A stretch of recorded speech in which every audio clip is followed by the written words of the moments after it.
আসসালামু আলাইকুম সুপ্রিয় দর্শক, নতুন একটি ভিডিও নিয়ে আপনাদের মাঝে হাজির। এটা হচ্ছে সাভার আশুলিয়া জামগড়া মোল্লাবাজার এলাকা। এটা একটি আবাসিক এলাকা। দেখুন অবস্থা। অবশেষে তীব্র গরমের পর এলো সুখের হাতছানি। দেখুন অনেক বৃষ্টি। আজকে 22 তারিখ।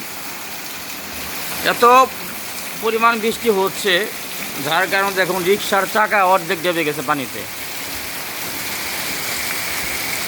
রাস্তায় টইটম্বুর পানি।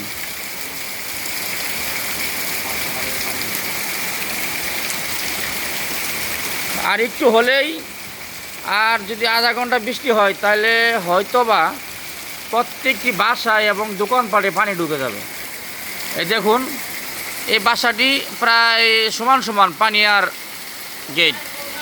এখন যদি কোনো গাড়ি কিংবা ট্রাক আসে তো হয়তোবা এই ট্রাকের যে টায়ারের যে একটা ধাক্কা, সেটা হয়তো পানি ঢুকে যাবে দোকানের ভিতরে কিংবা গেটের ভিতরে। এই যে আমাদের হেলাল ভাই দোকান থেকে বের হয়ে বাইরে দাঁড়িয়ে আছেন। ভাই, আপনি কোনো মতামত আছে?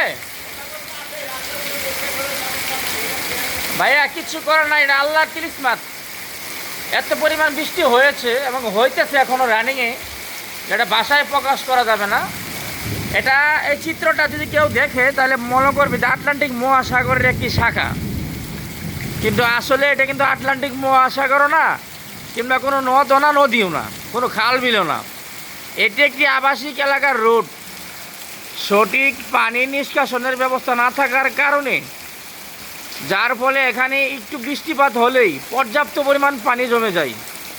কোনো মানুষ দেখলে বলবে এটা কি নদী কিংবা সাগরের শাখা।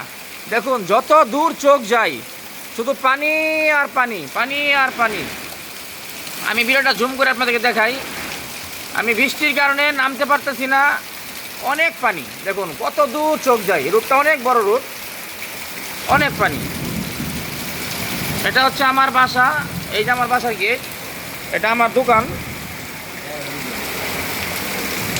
হয়তো আর একটু বৃষ্টি পড়লেই জুতা ভেসে যাচ্ছে।